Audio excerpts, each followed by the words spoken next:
when the initial atrocity took place, it's quite clear that Hamas are a terrorist organisation. They killed lots of people. It's a total atrocity. Any sensible person, rational person in the world would condemn it.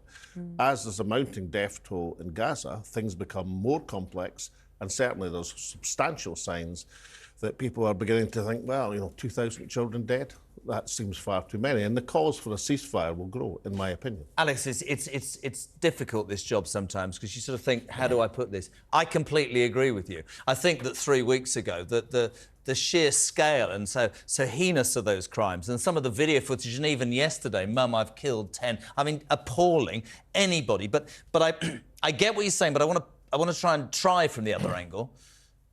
Do you not understand that to get rid of this terrorist organisation and obliterate it, you used that word the other day, sadly in war, please bear me out, there will be casualties to achieve in the long run something that I'm sure Gazans, as well as Israelis and the world, would assume would create a far better position. Now, I could be wrong. Are you honestly telling me, and you're a man I respect, that you can sit down round a table with the people that did those crimes? You can't. Well, I'm not carrying that, and neither of us would have to sit around the table. You could say, of course, you never negotiate with your friends. You negotiate peace with your enemies, by definition. But I don't think anybody, well, very few people would shed a tear if Hamas were to disappear as an organisation. But how's that going to happen? Well, let me go on. I mean, they're a bunch of cutthroats. They're a terrorist organisation.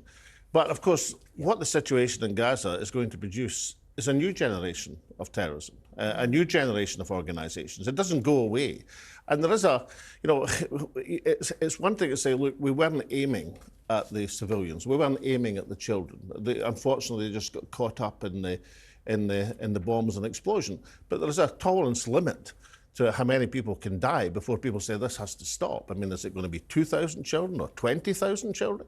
Where do you stand on the argument that says, and I'm playing devil's advocate because I think it's important that people understand, where do you stand with the people who say, well, the Israeli government has told people to leave and tried to make that happening, and also the fact that Hamas, undoubtedly with that labyrinth of tunnels inside Gaza, are using the very people that they say that they're protecting as human shields? No, I'm not defending Hamas for an instant. I think the Israeli tactics are capable of criticism. I mean, it's one thing to say leave, but if you don't give anywhere people to go for, if they're still bombing in the south of the Gaza Strip, then why is that a safe area? Why is there no humanitarian? I mean, it's a lot more attractive to go to a place where you know there's going to be food, water and electricity than go to a place where there's no accommodation and you're left bereft of any sustenance whatsoever. So I don't think the Israeli tactics are good, but listen, in warfare, tactics often go wrong.